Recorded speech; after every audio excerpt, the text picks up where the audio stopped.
Friends academic zone welcome. Friends जो online course है उसमें हम 2 लेक्चर ऑलरेडी अपलोड कर चुके हैं यूजीसी नेट और एनटीए नेट इंग्लिश के लिए। Today third lecture and before commencing this lecture I want to say you have to study some books, study material whatever you have in a strategic way. For example, now we are discussing English literature, for example. Along with that, you should start literary theory. You may go with M.H. Abraham. You may go with Indian writing in English. It means that we have to make a plan. Daily we will study this portion. One lecture English literature. और मैं ये भी कहता हूँ कि जो lecture हम यहाँ डिलीवर करते हैं उससे पहले किसी एक बुक से उस एरिया से गो थ्रू हो जाइए। कुछ वहां से गेन करेंगे, कुछ लेक्चर से गेन करेंगे, फिर उसके बाद गो थ्रू होंगे तो वो कॉन्सेप्ट जो बिल्कुल क्वाइट क्लियर हो जाता है, क्रिस्टल क्लियर। इसके अलावा आपको एक स्ट्रेटेजी बनानी होगी। मैंने आपको बताया था कि क्वेश्चन जो है वो English literature, Indian writing, literary theory and criticism और फोर्थ में जो आपका नॉन ब्रिटिश लिटरेचर, इसमें क्या रहता है आपका ऑस्ट्रेलियन, अमेरिकन, अफ्रीकन, ये रहता है। तो वो स्ट्रेटजी आपने बना के चलनी। उसके लिए भी मैंने बोला था YouTube पे चैनल पे मैंने बुक्स भी डाल रखी हैं। You can go with those books also. एक कोई अच्छा सा हिस्ट्री ऑफ इंग्लिश लिटरेचर ले लीजिए, M.H. अब्राहम का लिटरेरी टर्म्स का बुक है, इंडियन राइटिंग आप M.K. नायक या एंगर का ले सकते हो और थियरी उसके साथ। तो इस तरीके से प्लान करके चलना। तो फ्रेंड्स हमने जो है शुरू में क्या पढ़ा, ओल्ड इंग्लिश पढ़ा, and after old English middle English, and we discussed old English, middle English and especially Chaucer. When we discussed Chaucer, one poem that is Legend of Good Women, ठीक है, ये रह गया अभी चौसर का, बाकी ऑलमोस्ट हो गया था। तो legend of good women is an incomplete account. It is an incomplete account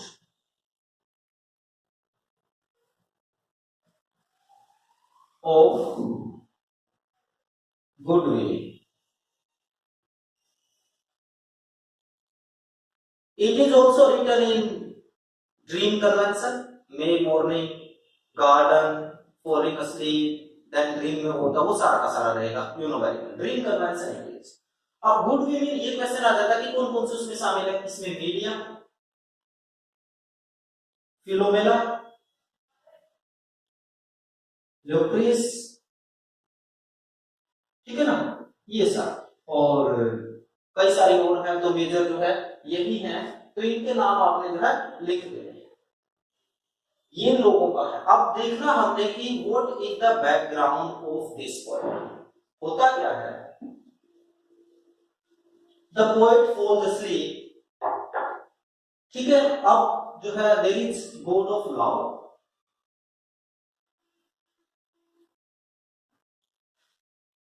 God of love and his queen, ठीक है, Alceste। अब जो पोएट है, poet is having some hearsays about love and for that this god of love reapproaches him, ठीक है। But ये जो इनका जो क्वीन है गॉड की, ये डिफेंड करती है पोएट को, ठीक है। तो पोएट को डिफेंड करते हैं। अब जो गॉड ऑफ लव है वो अपने क्वीन से बोलते हैं, for that you have to prepare as a legend of good women, story of good women, और वो सारा ये आपका बुक है, ड्रीम कन्वेंशन इंग्लिश। तो ये बैकग्राउंड थोड़ा सा आपको पता होना चाहिए। इनकम्प्लीट अकाउंट है, it is account of faithful women, ठीक है, जिसमें आपका फिलोमेला है और आपका मीडिया है, तो ये ल्यूक्रिस है। All these women have been mentioned in this poem and after that अब हम कहां पर जा रहे हैं, चौसर के बाद। चौसर के बाद यानी 1400 में मानते हैं चौसर की डेथ। अब ये जो बीच का पीरियड है थोड़ा सा, यहाँ पर कोई खास प्रोडक्शन लिटरेचर का होता नहीं है, you can call them dark age whatever you can call, लेकिन उस टाइम पे कुछ एक है इंपॉर्टेंट जो एग्जामिनेशन पॉइंट ऑफ व्यू से हमें देखना चाहिए और उसको जरूर हम जो है करेंगे कोशिश। अलोंग विद दैट जो चौसर के कंटेम्परेरी थे दो बड़े नाम, one is John Gower and second is William Langland.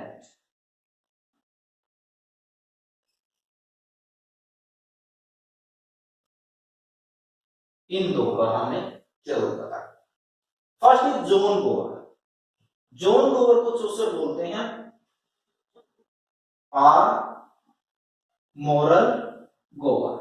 Are moral Gower, कई बार यही क्वेश्चन आ जाता है, who called John Gower as moral Gower and the answer will be Geoffrey Chaucer. अब जॉन गोवर जो है उनका कंट्रीब्यूशन क्या है लिटरेचर में, दैट्स इंपॉर्टेंट।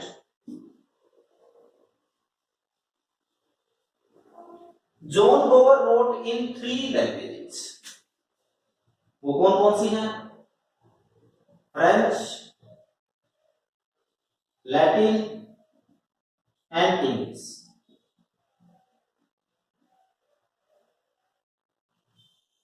और उनके जो 3 इंपॉर्टेंट वर्क्स हैं जो बहुत ज्यादा फेमस हैं, वो कौन कौन से हैं उनका? एक है जिसको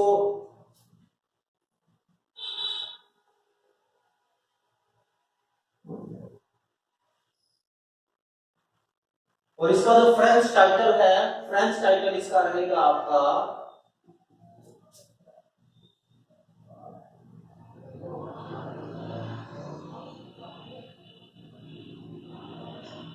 this is the French title speculum मेडिटेंटिस।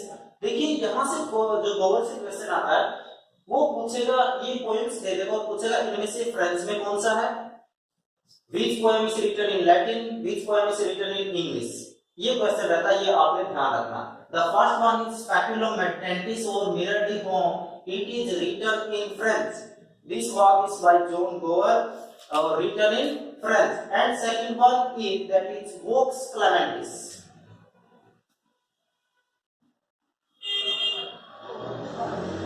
Vox Clementis. It is written in Latin. And second one is Confessio Amantis, that is written in English. Confessio Amantis, that is written in English. अब जो ये वाला है last वाला जो है, it is written in Dream Convention.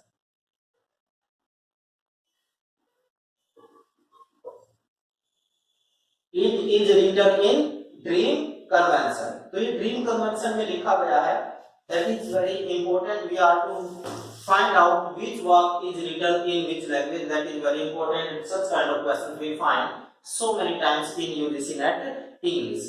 अब जो दूसरा लैटिन वाला है वोक्स क्लेमेंटिस, इसका जो थीम है that is peasants revolt. Vox Clamantis it is about peasant revolt, Confessio Amantis it is a dream convention, that is also very important. और Chaucer called him our moral Gower. तो जो गोवर हमारे हैं वहां से आपको ये 3-4 फैक्ट ध्यान रखने, यहीं से क्वेश्चन बनता है नेट से। तो इसके बाद जो सेकंड जो आपके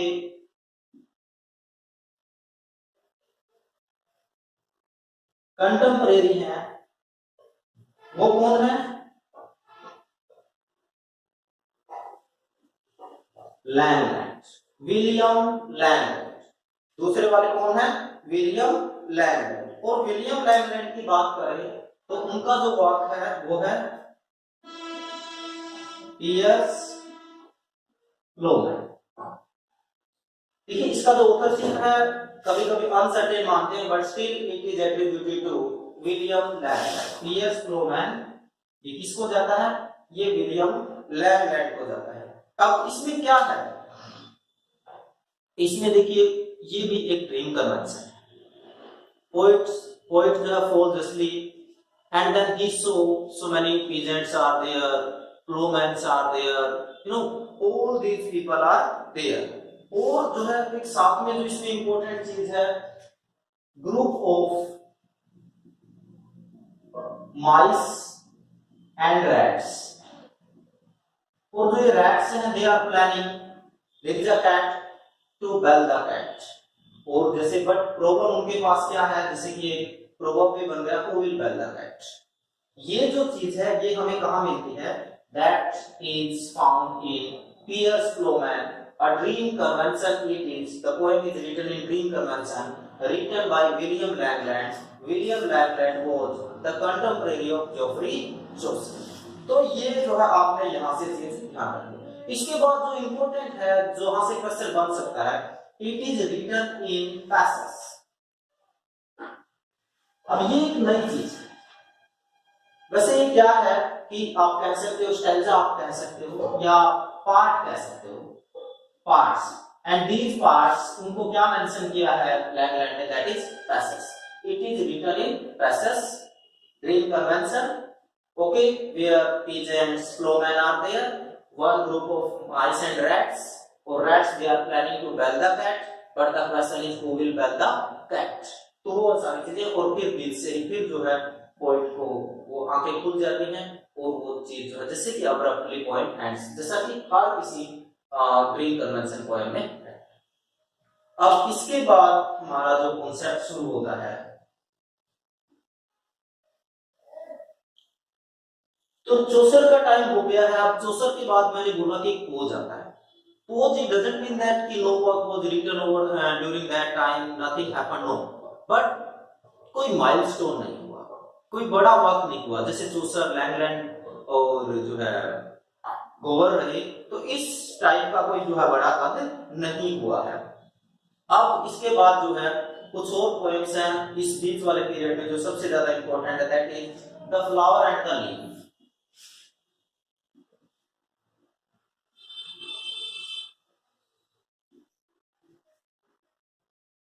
This poem is there. The flower and the leaf. This poem is there. और इसका जो authorship है that is unknown. ठीक है? The cuckoo and the nightingale.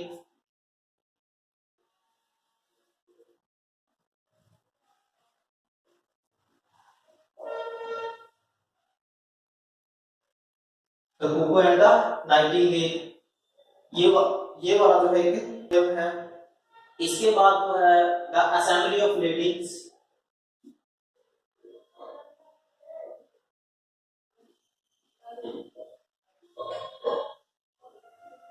ये सारी, लेकिन ऑथर का जो है वो अननोन है, अनोनिमस है, हमें नहीं मालूम है।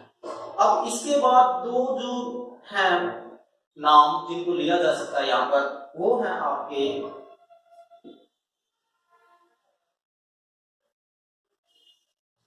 एक तो है थॉमस लिजेट, थॉमस ओकली। इन दो नामों को यहाँ पर हमने लिखा जा सकता है, इन दो नामों को लिया जा सकता है। और they are known as English Chaucer, English Chaucerian. उसके बाद स्कॉटिश चौसरियन है जो ज्यादा फेमस हुए हैं। इंग्लिश चौसरियन की बात करें तो ये दो नाम वहां पर रहते हैं। अब जो है यहाँ से क्वेश्चन इतना ज्यादा बनता नहीं है, लेकिन फिर भी being the student of English literature we must know what happened during that period after Chaucer, and now we are waiting for Spenser. After that, the next milestone that will be established by Edmund Spenser, especially Philippi. उसके बीच का जो portion है वो हमने देखना कि यहाँ से कोई क्वेश्चन बनता है तो उसको किस तरीके से करें। अब लिजेट की बात करें तो इनका जो वर्क है that is very popular और famous, you can call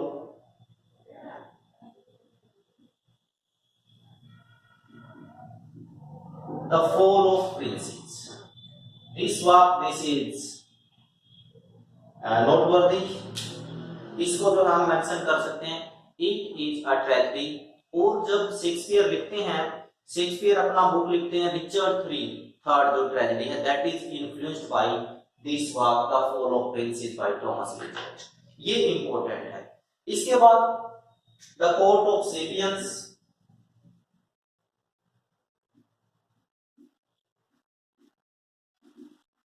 it is also important, या आप कह सकते हो वर्थ मेंशन।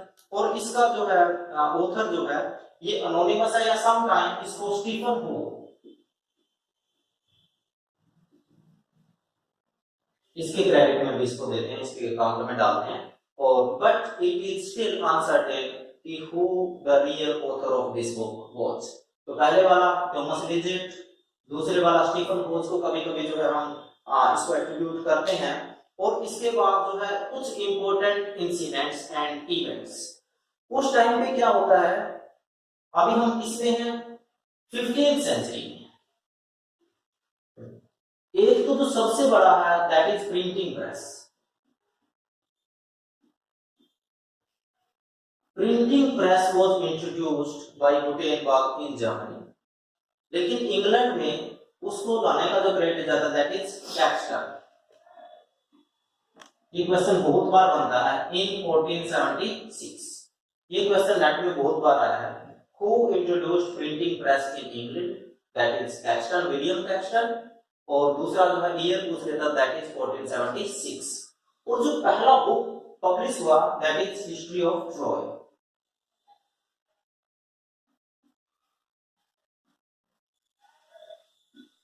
ये first book published in English, तो हिस्ट्री ऑफ ट्रॉय, ये फैक्ट आपने ध्यान रखना है। उसके बाद जो नेक्स्ट फैक्ट है that is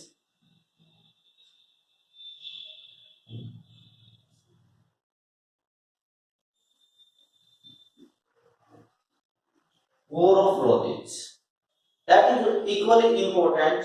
war of roses, और इसका टाइम रहा है हमारा 1455 टू 87। 1455 टू, और इस टाइम पे ये भी एंड हो जाते हैं वॉर ऑफ रोजेज, ये भी इंपॉर्टेंट है। अब जो वॉर ऑफ रोजेज है उसके बाद इस्टेब्लिशमेंट होता है ट्यूडर मोनार्की का। इंग्लैंड पे जो नया डायनेस्टी आता है that is Tudor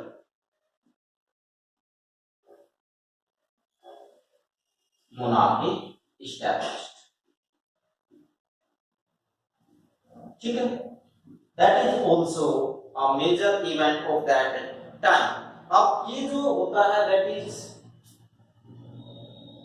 established in 1485। यहां से ट्यूडर डायनेस्टी जो है वो हो जाता है। और इसके बाद एक और इंपॉर्टेंट है बुक इस टाइम का दैट इज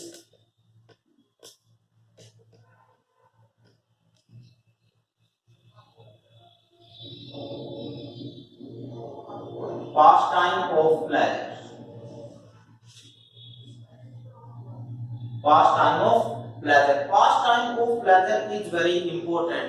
और खासकर इस टाइम की यदि हम बात करें, और ये भी बुक इसका स्टीफन होज का है, और माना जाता है कि ये 1506 में लिखा है स्टीफन होज, 1506, ठीक है। तो ये बुक भी जो है वर्थ मेंशन है यहाँ पर। और इसमें जो सबसे इंपॉर्टेंट चीज क्या है कि इसको हेनरी VIII को डेडिकेट किया है। हो सकता है यही क्वेश्चन आ जाए, dedicated to Henry VIII, that is also very important. तो ये हमने 7th हेनरी 7th को डेडिकेट किया जाता है। अब इसके बाद जो दो तीन बड़े नाम हैं उनमें अभी पोइट्री की बात कर रहे हैं हम, जो नया ट्रेंड जो शुरू हो रहा था कि जॉन स्केलेटन।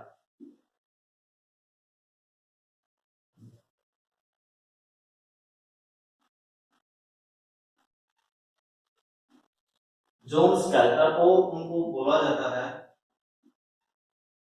स्केलेटोनिक वार्स।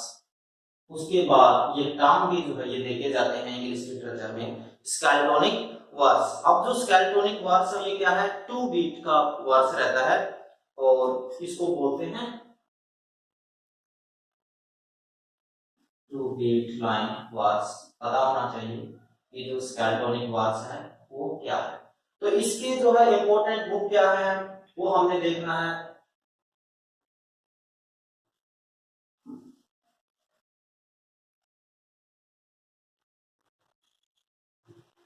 एक तो इसका कोलिन क्लाउड, जॉन स्केलेटन का जो इंपॉर्टेंट वर्क है स्काइलोनिक हमने को देखना है, लाइंस उसका ध्यान रखना है। और इसके बाद जो इनका है, जिसको हम मेंशन कर सकते हैं, वाई ये नोट कम टू कोर्ट, इसको भी मेंशन हम कर सकते हैं यदि बात स्केलेटन की करें तो। और उसके बाद जो है the loss of Philip Sparrow, इसमें क्या है कि एक गर्ल है, उसका पेट ये स्पैरो है, वो गुम हो जाता है। Loss of the pet of a girl is the theme of this poem, The Loss of Philip Sparrow। तो ये एक जो है वाक्य है।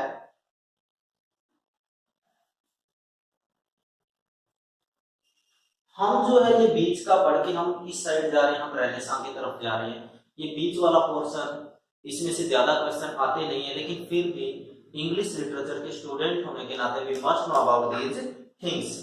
अब इसके बाद जो है जो इंपॉर्टेंट आता है चीज इस एज का, वो है मोर्टी डी आर्थर।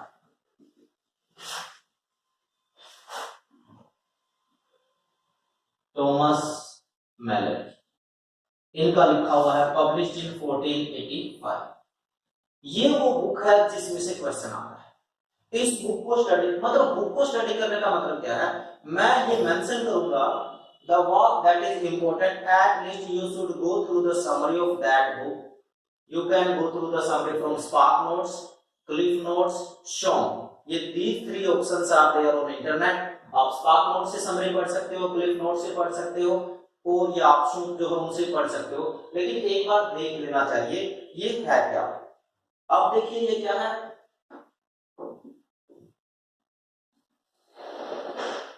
अलिटरेटिव रोमांस है। ये अलिटरेटिव का क्या है, जो Anglo Saxon, Anglo Norman, Anglo Saxon थे, वहां पर अलिटरेटिव रहता था। But after the arrival of the Normans, means French influence, then rhyme use होने लगे थे, वो फ्रेंच इन्फ्लुएंस था। But it was written in 1485, written in alliterative. ठीक है, अलिटरेटिव मैनर में इसको लिखा गया था। ये इंपॉर्टेंट फैक्ट है, इसको ध्यान में रखना है। अब जो थॉमस मैलरी का है, इसको कैक्सटन ने जो टाइटल दिया था, कैक्सटन कौन है, इसकी पब्लिशर मोर्टी डी आर्थर है, और उनका है मोर्टी आर्थर सॉन्स कॉटन। ये जो टाइटल है, it was given by William Caxton, the publisher of this work. ये भी हमने याद रखना है। इसके बाद इसका थोड़ा सा एटलीस्ट हमें पता होना चाहिए कि ये क्या बताता है इस बुक में। जो आर्थर है, आर्थर्स विक्ट्री ओवर बैलिंग, ये किसके ऊपर विक्ट्री का उसमें जो है रहता है, गवेन ये है। और इसके बाद एक दो नाम और इसमें है,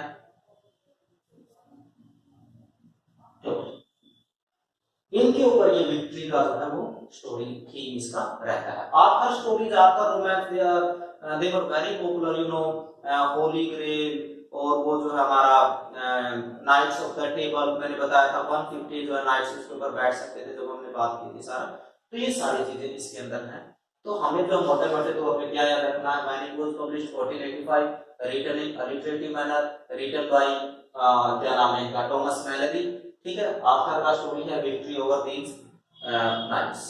तो ये हमने बेसिकली याद रखना है। और इसमें दो तीन और इंपॉर्टेंट कैरेक्टर हैं, ट्रिस्ट्रैन एंड इसोट, ये और इंपॉर्टेंट कैरेक्टर है। मर्लिन इज आल्सो देयर, ये और कैरेक्टर है। कई बार कैरेक्टर से क्वेश्चन आ जाता है, तो ये भी चीजें याद रखना। ये थे हमारे थॉमस मैलरी। अब थॉमस मैलरी के बाद अब हम जा रहे हैं रेनेसां की तरफ। Renaissance first occurred in Italy, first Italy जहां पर पेट्रार्क थे, और इटली में ये कब है 14th सेंचुरी, ठीक है। After that France and England, और इंग्लैंड में पहुंचने के लिए इनको वेट करना पड़ता है इन 16th सेंचुरी। रेनेसां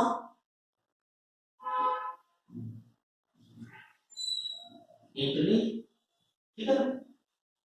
अब दो तीन इंपॉर्टेंट चीजें हैं, Constantinople, fall of Constantinople to Turks in 1453. That was the major event. At that time, this place, Constantinople, used to be the hub of the scholars. And after the fall of Constantinople, all these scholars, they left that place. ठीक है, और अपने साथ वो क्या क्या चीजें लेके गए, all the scholastic books that were available over there, और वो लोग वहां से जो है डिस्पर्स हो जाते हैं। अब first of all we try to understand what Renaissance is. Renaissance, the literal meaning of Renaissance is revival, rebirth. अब किस चीज की रिवाइवल और रीबर्थ की बात हो रही है कि eight that time the old ways of life, old ways of art, old ways of culture, language, in each and every field, theory means at that time they were revived by various and different authors, poets, और इसका जो approach है that is anthropocentric. Before that church was in the center and after Renaissance man was in the center.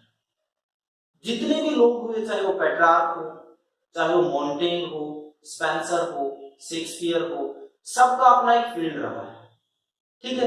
And this time जो illogical things थी, at that time scientific approach, logical approach was emphasised. इससे पहले सारे की सारी चीज किस पे चलती थी, चर्च पे चलती थी, but at that time you know Copernicus was there. 3rd BC में जो ग्रीक स्कॉलर हैं उन्होंने कॉन्सेप्ट दिया था कि sun is stationary, earth revolves around the sun, and that very concept was revived by Copernicus, ठीक है। उसके बाद Galileo was there, again a scientist, Petrarch sonnet का जिसने ओरिजिनेट किया, a new concept was there, Bacon, Francis Bacon, थोड़ा सा late की बात करें, इंग्लिश की बात करें तो Philip Sidney was there, Spenser was there, William Shakespeare was there, all of them they were the advocates of Renaissance। अब रेनेसां में क्या क्या चीजें देखिए, प्लेटो को रिवाइव किया है, the ideas of Plato, secondly humanism, and Martin Luther का नाम हम जो है हमने वहां पर लेना है, जिनको जो रिफॉर्म करते हैं, मार्टिन लूथर रिफॉर्मिस्ट ही बोलते हैं, रिफॉर्मर ही बोलते हैं, और इरास्मस जो है ही वाज अ प्रीस्ट,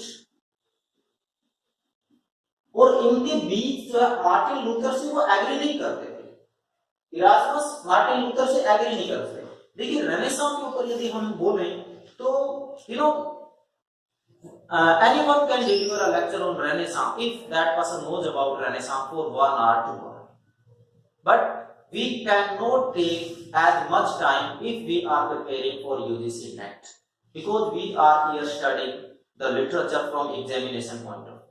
हाँ, जब कोई क्लास की बात हो, सेमिनार की बात हो, वर्कशॉप की बात हो, तब रेनेसां के ऊपर बहुत बोला जा सकता है। मोटे मोटे तौर पर हमने ध्यान क्या रखना है, अभी जो है जो चर्च जो सेंटर में था, अब मैन सेंटर में आया है, इलॉजिकल चीजों के लिए जगह नहीं है, रिफॉर्म्स हो रही है, रिलीजन में रिफॉर्म्स हो रही है, साइंटिफिक अप्रोच जो आगे आ रही है, वो सारी चीजें होती हैं, जिसमें मार्टिन लूथर, इरास्मस के लोगों के नाम वहां पर हैं। देखिए साथ में एक चीज और इम्पोर्टेंट है, those who were there during the Renaissance, someone was you know having the ideas related to theory, classical approach, culture, लेकिन ये सारी की सारी चीजें एक ही इंसान में, दैट्स नॉट पॉसिबल। और उसके लिए जो बेस्ट इंसान माना गया है, जिसमें काफी सारी चीजें थी, दैट वाज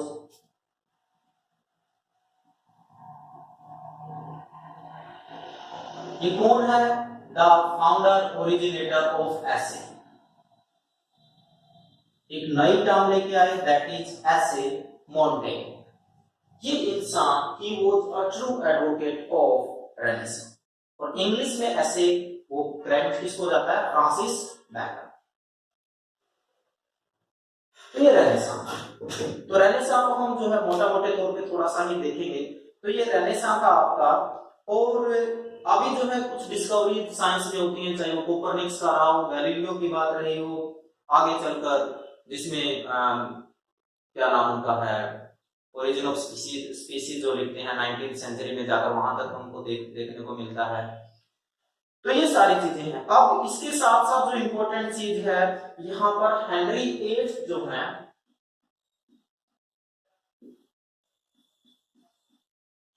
1509 में ही केम टू थ्रोन। और जैसे ही हेनरी VIII थ्रोन पे आते हैं तो जो कोर्ट है अब वो फैशन का हब हो गया है, fashion and culture. It became the hub of fashion and culture. ये इंग्लिश थ्रोन की अभी बात हो रही है 1509 में। इसके साथ एक और जो इंपॉर्टेंट फैक्ट है, at that time we should keep in view, that is defeat of Spanish armada. Defeat of Spanish armada dated 1588। This fact also we should have in mind। इस टाइम का जो है ये फैक्ट भी important है, इसको भी हमें ध्यान रखना है, इस पे भी थोड़ा सा गौर करनी है। अब उसके बाद क्या है कि एक नाम आता है, and the name is George गुटेनहैम। He was a critic, Elizabethan critic।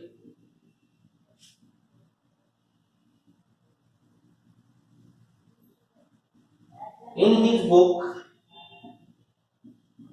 Art of English, published in 1589, he mentioned in the latter part of Henry VIII।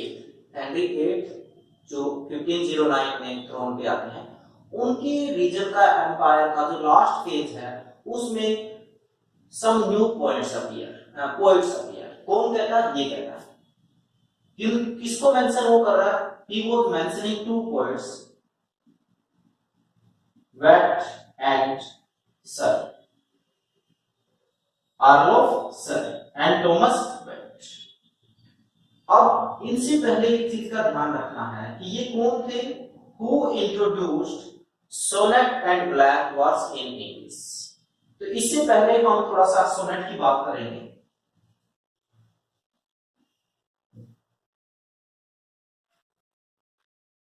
Sonnet is a 40-line poem। Origination Italy।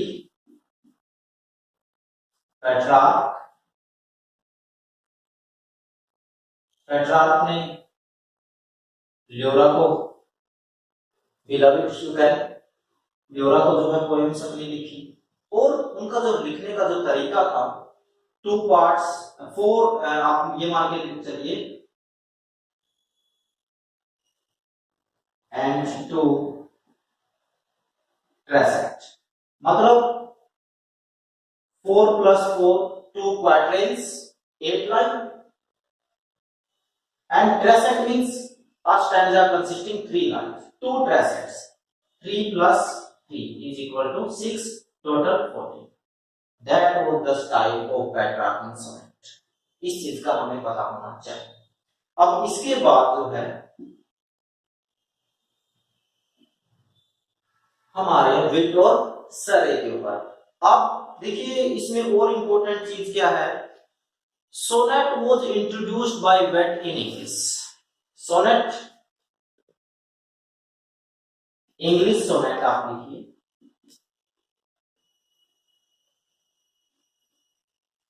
Wait, blank verse,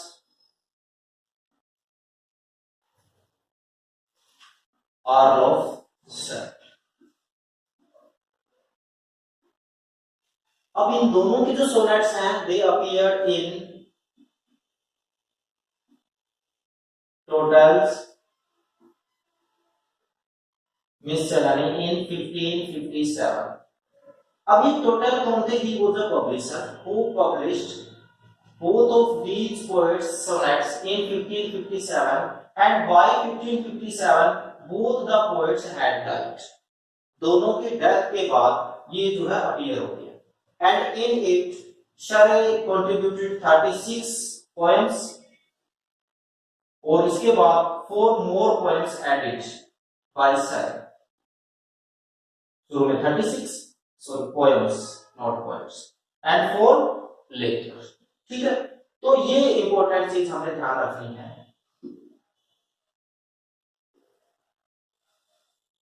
इनके साथ ही English sonnet start होती है, इस time का English poetry start होता है।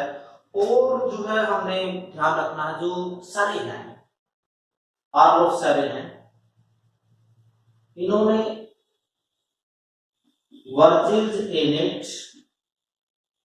खासकर second and fourth book को ट्रांसलेट किया। And in that translation he used blank verse. He used blank verse। सरे ने ब्लैंक वर्स कहां पे यूज किया? जो एनेड है, वर्जिल का वाक है, उसका सेकंड और फोर्थ बुक के ट्रांसलेशन में इसको जो वो यूज करते हैं। अब इसके बाद एक और नाम है जिसको मेंशन कर सकते हैं उस टाइम पे, दैट इज थॉमस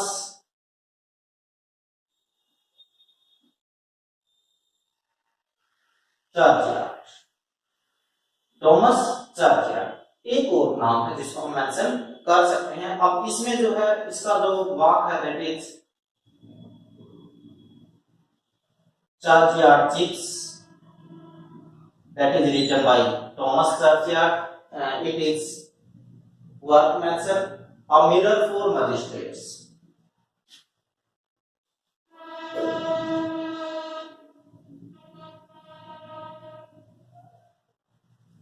ठीक, तो ये सारा बीच का था जो हमने मेंशन किया, जहां से क्वेश्चन बनने की पॉसिबिलिटी है।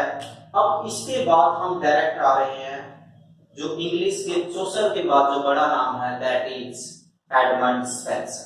That is Edmund Spenser. There were 2 Spencer's.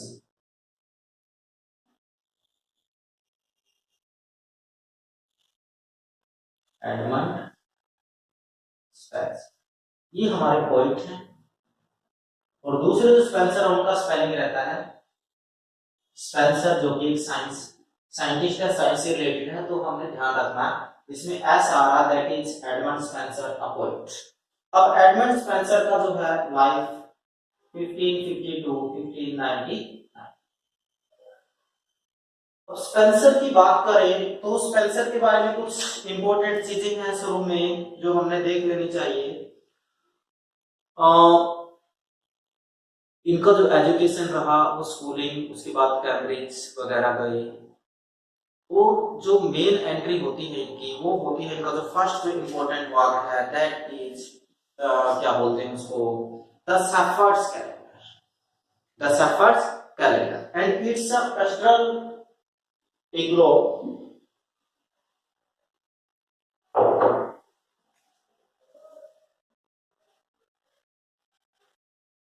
Shepherd's.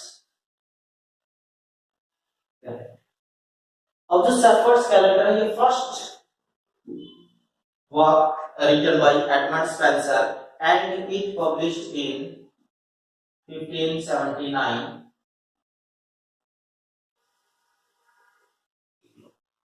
अब जब इग्लोब की हम बात करेंगे तो साथ में ये ध्यान रखना चाहिए कि जो इग्लोब है वो ग्रीक लिटरेचर में पहले लिखा गया, उसके बाद जो इंग्लिश में है वो एडमंड स्पेंसर को फर्स्ट इग्लोब लिखने का क्रेडिट जाता है। And it was dedicated to Philip Sidney.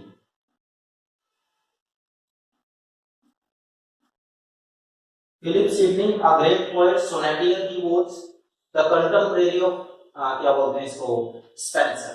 ये डेडिकेट किसको होता है? Dedicated to Philip Sidney. ये काफी बार क्वेश्चन पूछा गया है कि ये वर्क जो है किसको डेडिकेट है, ये आपने ध्यान रखना है। और मैं बता रहा था कि इसका जो ओरिजिनेशन रहा है that is third BC Greek literature में थियोक्राइटस थर्ड बीसी। शुरू में जो इक्लोग्स लिखे गए वो ग्रीक लिटरेचर में लिखे गए हैं, उसके बाद इंग्लिश में जो फर्स्ट इक्लोग लिखा गया that was by Edmund Spencer and the name of the work is Sappho's Calendar published in 1579। अब इसकी जो खासियत क्या है, जो एक बार क्वेश्चन नेट में आया था, it opens with a commentary by E.K. Edward cork, ऐसा माना जाता है कि ये E.K. रहा होगा कोई एडवर्ड कार्क इनकी कमेंट्री के साथ। और जो इक्लोग्स हैं all of them named after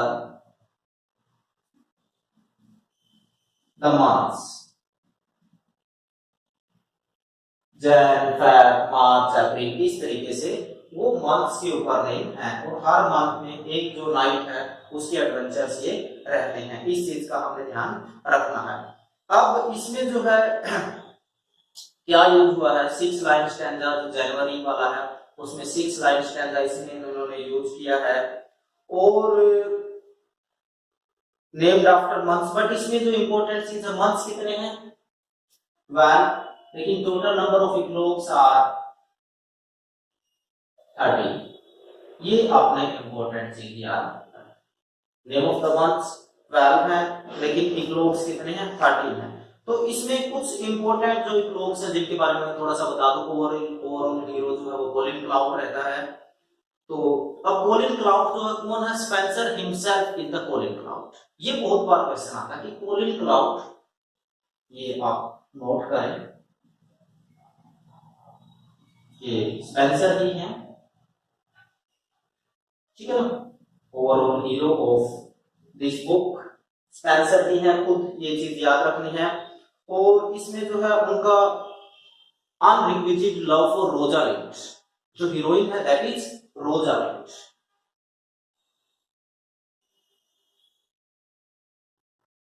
ये तो इसमें 2-3 जो इंपॉर्टेंट है वो मैं थोड़ा सा बता देता हूं आपका। जो फैब है उसमें ओक और ब्रायर का स्टोरी रहता है, जो फैब वाला है जनवरी वाले की मैंने बात की है। अप्रैल में टेनेट और होबिनल, टेनेट एंड होबिनल नाम मैं रिपीट कर रहा हूं।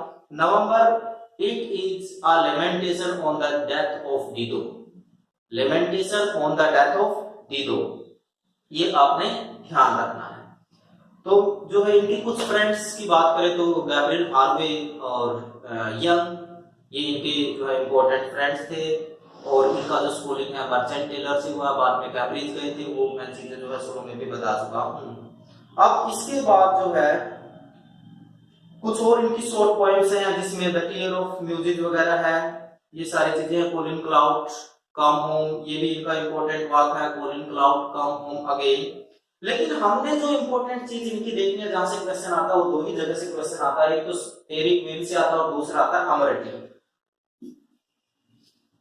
अभी सोनेट का बात हुआ था, देखिए जो सोनेट सीक्वेंस है, फर्स्ट सोनेट सीक्वेंस,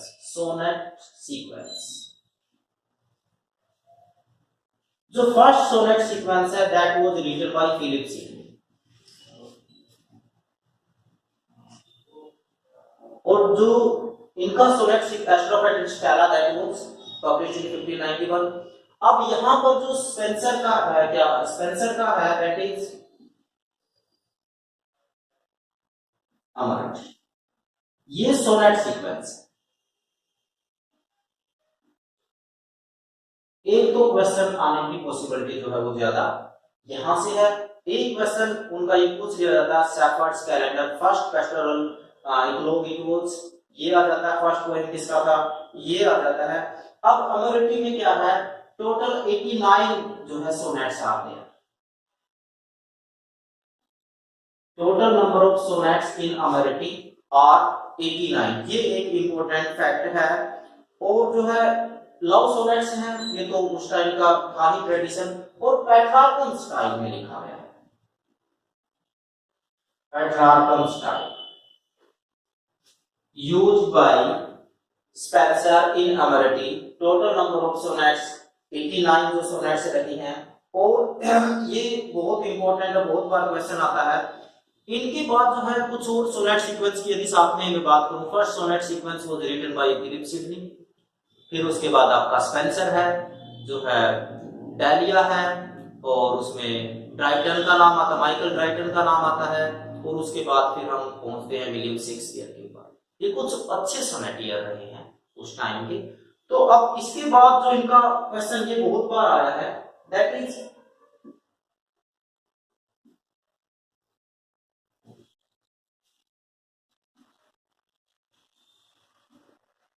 एपिथैलेमी। एपिथैलेमी क्या है? It's a wedding song. This song sung by the chorus।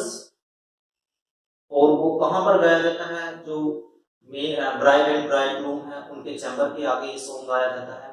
अब जो ये epithalamion written by Spenser, it was written on the eve of on the occasion of his own wedding. उनकी अपनी शादी पे। यही बहुत बार बात जो अभी पूछा गया है, स्पेंसर्स ओन वेडिंग। ये इंपॉर्टेंट फैक्ट है, ये बहुत बार पूछा। एक तो यही है कि एपिथैलेमी होता क्या है, दूसरा ये किसकी वेडिंग के ऊपर? ये शेक्सपियर क्या नाम था, सॉरी, स्पेंसर ने अपनी खुद जो अपनी मैरिज के लिए, अपनी वेडिंग के लिए ये सॉन्ग लिखा। तो इट्स एपिथैलेमियन। ये इंपॉर्टेंट है, इसको याद रखना है। ये अपने खुद की जो है, और ये किसके लिए?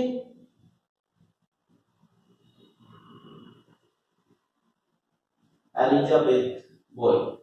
ये एलिजाबेथ बॉयल कौन है? Spencer's wife. इनको डेडिकेट करते हैं। तो दैट्स इंपॉर्टेंट फैक्ट, ये भी हमने याद रखना है। उसके बाद जो नेक्स्ट वर्ड था दैट इज प्रोथैल्मियन। क्या लिखा? प्रोथैल्मियन। एपिथैल्मियन, प्रोथैल्मियन। अब ये प्रोथैल्मियन जो है ये किसी और के लिए लिखा है, यानी कि जो नाइट उनकी टू डॉटर्स का मैरिज होता है, वेडिंग होता है, उनके लिए लिखा है। दोनों की जो है उसके लिए, एक आर्ल है, उनकी टू डॉटर्स का मैरिज होता है, उनके लिए जो पोएम लिखा that is known as prothalamion. Epithalamion for his own marriage. ये मैरिज सॉन्ग होते हैं, वेडिंग सॉन्ग होते हैं। अब जो है हम जा रहे हैं फेरी क्वीन की तरफ। Fairy queen is the masterpiece of Spencer.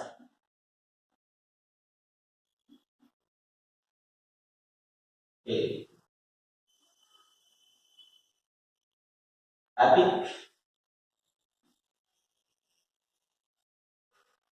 Incomplete, it is, plan था, वो 12 का था, लेकिन हमारे पास सिर्फ 6 बुक्स। तो it is incomplete work.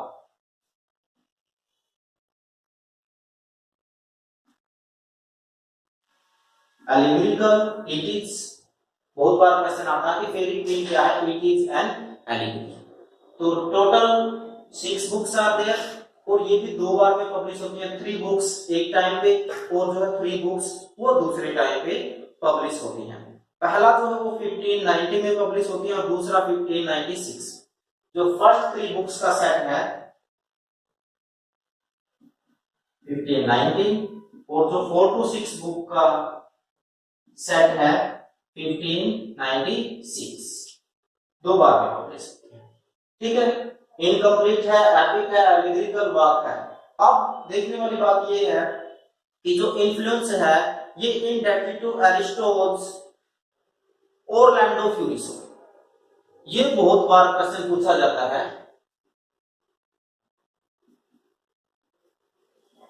Aristotle, Orlando Furioso. जैसे जब हमने चौसर की बात की थी, तो हमने बोकासियो की बात की थी, हमने दांते की बात की थी कैंटरबरी टेल्स के लिए, या हाउस ऑफ फेम रहा हो, लेजेंड ऑफ गुड वीमेन रहा हो, या बुक ऑफ डचेस रहा हो, या ट्रोलेस एंड क्रेसिड रहा हो। तो हमने क्या बात की थी? Sometime we talked about Boccaccio, sometime we talk about Dante, Paradiso, या उनका डिवाइना कॉमेडिया रहा था। ठीक इसी तरीके से फेरी क्वीन इज इंडेक्टेड टू ओरलैंडो फ्यूरिसो, और ये किसका वर्क है, दैट इज अरिस्टो। इनको ये चाहता है क्रेडिट। तो ये जो इंफॉर्मेशन है that is very important, so many times we find such kind of the questions, तो इसलिए ये सारी चीजें हमें याद रखनी है। देखिए आजकल नेट में इस तरीके से क्वेश्चन नहीं आते हैं कि हुज वर्क फेयरी क्वीन, इस तरीके से नहीं आते हैं, हुज वर्क हैमलेट इज, ऐसे क्वेश्चन अब नहीं आते हैं। क्वेश्चन जो है वो कॉन्सेप्ट बेस्ड रहते हैं, तो we should try to understand the concept, we should try to understand the background of the work, we are to understand the major characters, incidents, character to character relationship, publishing year, all these things we are to keep in view if we want to handle the question for UGC or NTA NET। इस तरीके से question आ रहे हैं, matching के question आ रहे हैं, chronological order में लगाने के क्वेश्चन आ रहे हैं, तो हर पॉइंट को बड़े ध्यान से देखना पड़ेगा। और साथ में आप अपने नोट्स या इंपॉर्टेंट चीजों को नोट कर सकते हो।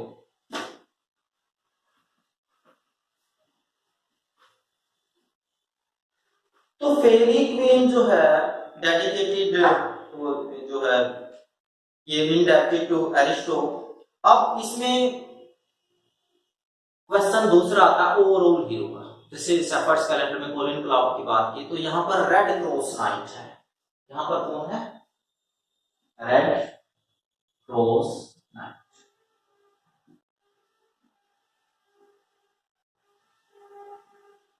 रेड क्रॉस नाइट, और इसमें जो इंपॉर्टेंट चीज रहेगी वो क्या रहेगी, इसमें बुक 1 2 3 4 5 इस तरीके से जो बुक्स हैं, जो फर्स्ट बुक है that is red cross night,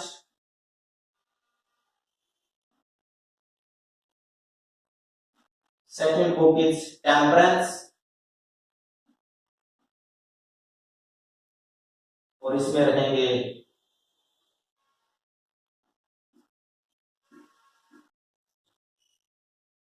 temperance represented by जो है गयोन, उनका जो है आपने नाम याद रखना है। और जो थर्ड बुक है दैट इज फ्रेंडशिप,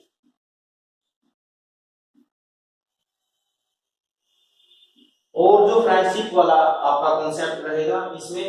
और जो फोर्थ बुक है that is justice, sorry fourth book friendship का है,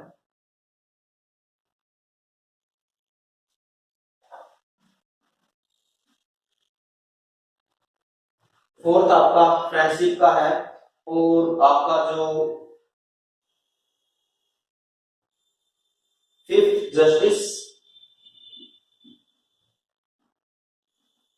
और जस्टिस के बाद आपका है कर्टसी।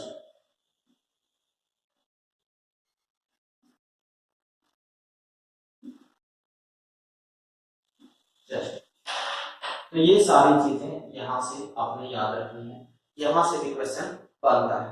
और जो जस्टिटी वाला है ब्रिटोमार्ट, ठीक है ना, और उसके बाद आपका है आर्टिकल,